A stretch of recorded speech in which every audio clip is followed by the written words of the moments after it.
Hi, guys, and welcome to another episode of Breaking Barriers, the mental health podcast. I'm Lizzy. And I'm Camila. And today, it's just the two of us. Just the two of us. And we're going to talk about something that continues to come up in our circle of friends, in my circle of mom friends. And that topic is, when do you let go of someone, whether it's a romantic relationship or a friendship? When is it time to let go and embrace change? And letting go, it doesn't necessarily have to be something bad. Something is something that we need to come to terms with and accept. That letting go, it's something necessary for your personal growth and for your own mental health. Exactly. And, you know, your own mental health. So sometimes, right, we have people in our lives that we love and we love them and we adore them. And, you know, we have all these memories that we've created with that person, right? Whether it's a friendship or, like I said, a romantic relationship. But then something happens where there's a change and you start to change yourself. Mm-hmm. You're no longer yourself anymore. You find that you have to walk on eggshells around that person. Mm-hmm. And you're kind of like masking your authentic self. Yeah. And I don't know, like... That's, to me, a red flag. That's mm-hmm. one of the first signs that I would say when it's time to start letting go of someone or a relationship that doesn't serve you. Because the main purpose of having a friendship or a romantic relationships are here to nurture you, right? Mm-hmm. You're supposed to confide in that person. You're supposed to trust that person. And when they don't let you advance or they hold you back, that's the first sign. Holding you back. Or like, mm-hmm. These are the types of people, this is another sign. These are the types of people that when you have achieved a goal, they're not necessarily there in your corner. They're not cheering you on. They're actually kind of downplaying your wins, or like, there's almost like a component of jealousy, right? Yes. They're almost like, yes. Well... That's the first thing that comes to mind. Mm-hmm. They want to see you do better than them. Sorry, they want to see you do good, but never better than them. Never better than them. And that's sad. That is sad because, you know, I find that another red flag, actually, that I don't want to forget, and I tend to call these people emotional vampires. Ooh. Yes. These are the people in your life that feed off of your energy. They drain you. You find that after an interaction with that person, you feel mental fatigue. You feel drained. They have sucked the life out of you. You know, the way that I want to see is that sometimes maybe they're dealing with something their own and they're dwelling into that negativity. And that's when you feel being drained because you're just listening to them and complaining. It's just exhausting. Yeah. And these are the type of people that they're never held accountable, right? Why? They take no accountability for their own actions. They don't necessarily apologize. Like when you go to them and you're like, you know what? I feel that like what you said to me hurt me. Yeah.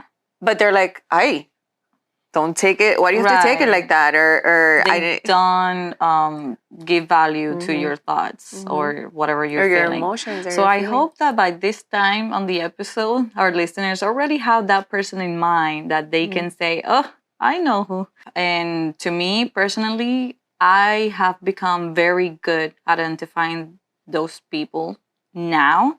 But that wasn't the case with me personally at all before. Like we're talking... Me neither.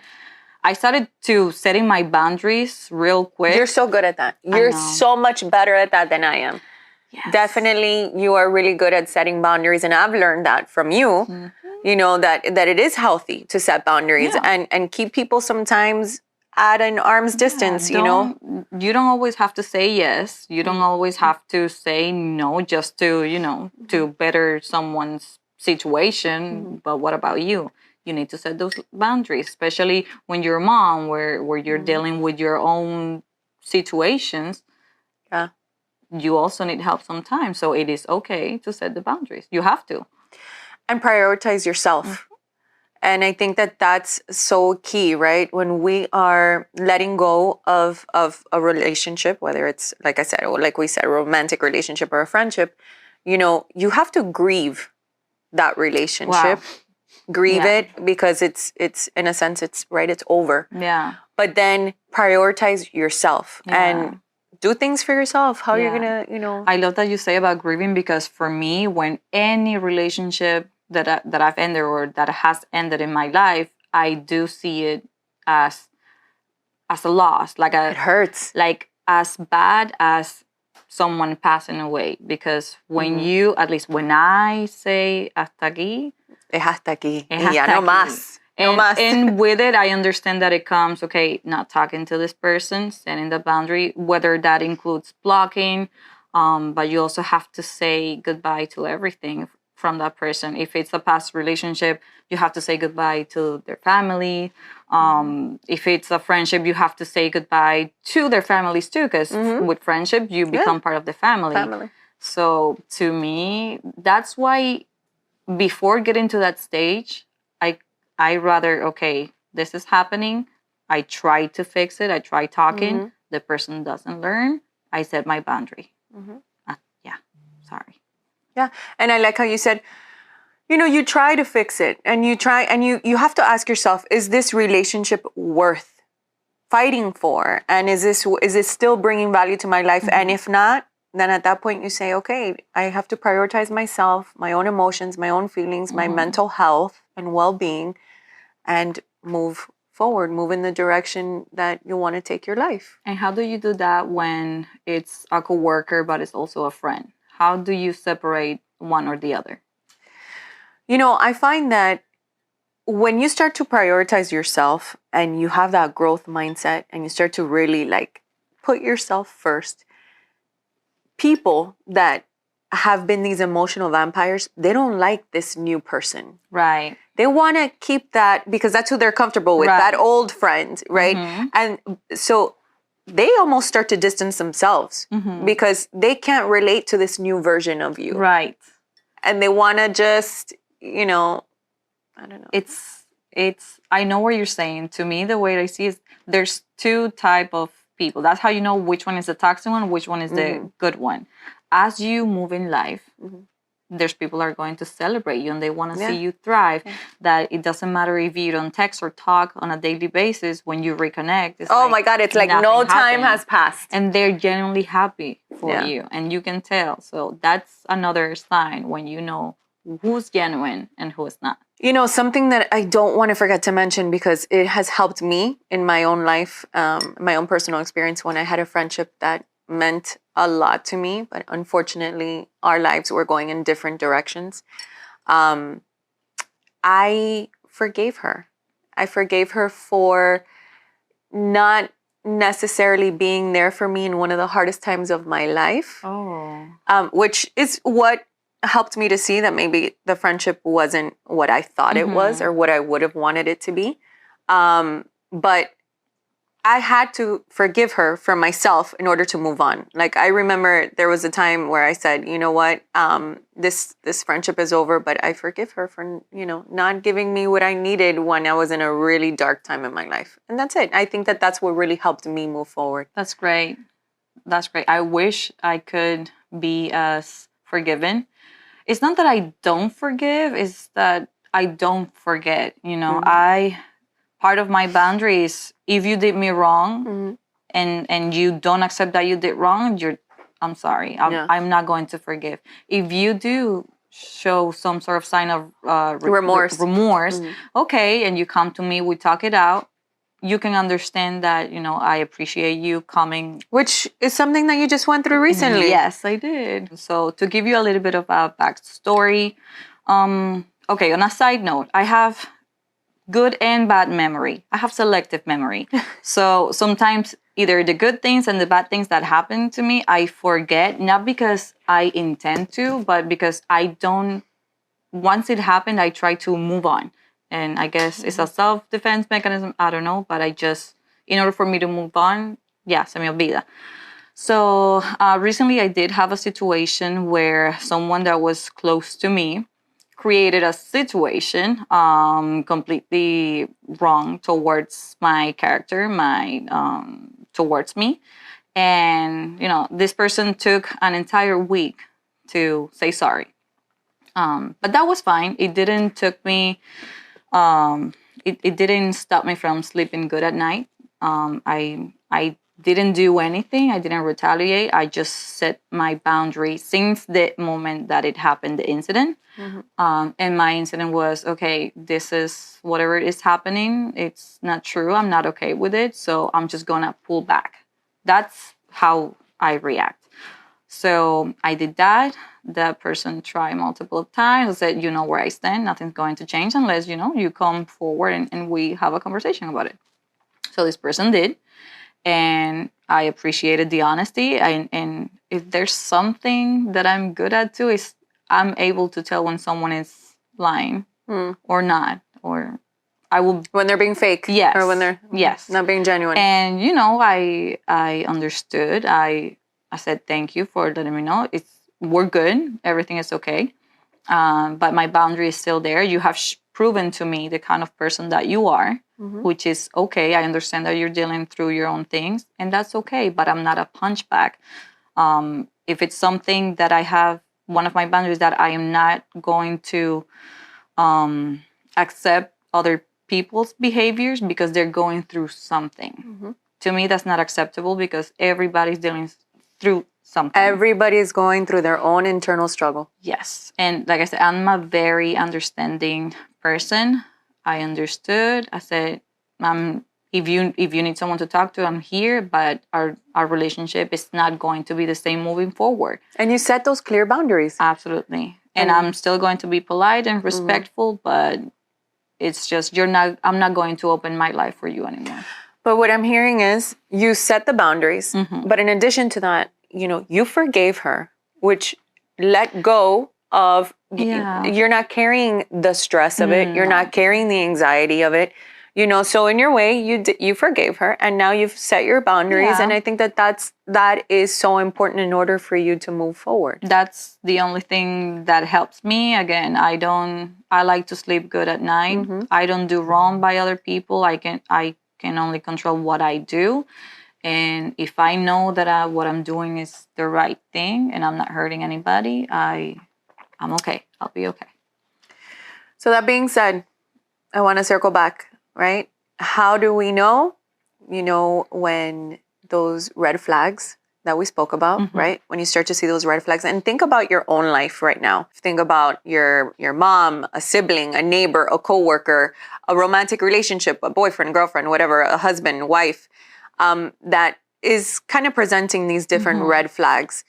And, it's okay, as we just heard from you, to set clear boundaries. Boundaries are healthy. Yes. But boundaries, you need to stick to those boundaries because otherwise that is giving them a sign that they can do whatever they want with you because you say something and you don't stick by it. Yeah. So setting clear boundaries, prioritize yourself. Yes. Make sure that, you are really taking care of yourself, of your mental health, because we know that sometimes these relationships, like I said before, these are emotional vampires. These are life forces. They're draining us. They kind of leave you feeling fatigued mentally. And they drain you. They literally drain you. And so it's important that you prioritize yourself and have these coping mechanisms in place, whether it's self-care or, like we've said in other episodes, we've talked a lot about meditation. We've talked about yoga. We've talked about prayer, the power of prayer. All of these different things are going to help you get through this. Absolutely. And it's good to have a good group of friends or your family because of the energy, right? I'm so lucky I have you. I am so lucky to have you. Thank you. That means a lot. I think that, and I was having this conversation too with a friend of my boyfriend's actually.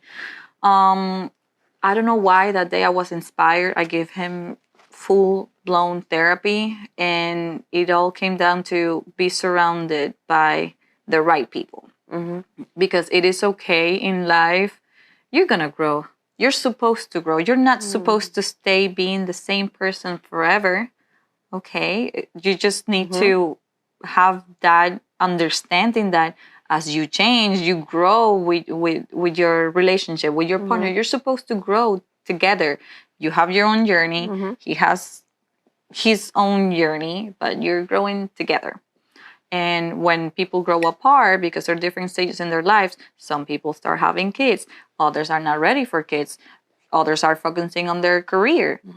It's okay not to be on the same stage. That doesn't mean that the relationship is any better or any worse. But when you have someone that is supporting you, that is there for you no matter what, Right. you just thrive in life. It's interesting because I just saw an Instagram post where somebody said, there are people out there that are going to support you and are going to cheer for you because it's you. Yes. And there are people that are not going to support you and not going to cheer you on because it's you. So find your people. Find your tribe. Find your tribe. Find the people that are going to support you, that are going to cheer you on. And watch your life change completely. Yeah. Completely. Watch yourself level up because you're going to level up. Yeah. And then the same thing. Everything that we put into our minds becomes reality. Everything that we have around, even at some point in life, someone thought, let me create a mug. Or let me create anything. And they did it. So if you want to create anything, just set your mind into it. Yes. I'm so happy that we've talked about this today because you have reminded me that setting clear boundaries is something actually healthy. It's healthy to set boundaries. Absolutely. And I want our listeners to know a little bit about our personalities and how well we complement each other. Is that Lizzy, here where you see her, she brings people together. She trusts people so blindly that I get anxiety sometimes and I need to set those boundaries for her and remind her sometimes, because you cannot change who you are in your nature, but you can become a little bit more aware. Yes. Yes. And I feel that because of you and having you in my life, I've become more self-aware of that. And I think that that's so important because I like you said, I was very trusting, sometimes almost blindly. Too blindly. As for me, I'm kind of the opposite. I was super trusting in others, but as my experiences went on, I had to become this version that I just go to the point. I don't sugarcoat it. I just say it as it is. And some people may take that as I love that about you. Thank you. I'm a bitch. But it's okay. I've come to terms to accept the fact that I'm going to be the villain in someone's story, but I know who I am, and the people that love me know who I love am. you. That's right. So cheers to that. Cheers to that, and cheers to another amazing episode. I feel like it was amazing because I love it. I love when you and me just talk. All the time. Not that I don't love our guests. We love our guests. But I love when it's just the two of us. Yes, ma'am. So for all of you listening right now, thank you guys for engaging with us on this journey, and really, your time, your energy, because we know that it does take time out of your busy schedules to listen to these podcasts. But in order to continue, we ask you to please follow, like, subscribe on all of our social media platforms. You can listen to these podcasts on Apple Podcasts, on Spotify, and on YouTube as well. And we want to know your feedback. Let us know what other topics you want us to talk about, any challenges that you have for us, any questions, anything that you're dealing with and maybe you want advice on. We're here for you. So the Instagram is Breaking Barriers, the podcast. Again, it's Breaking Barriers, the podcast. And thank you guys for joining us. Bye. Bye.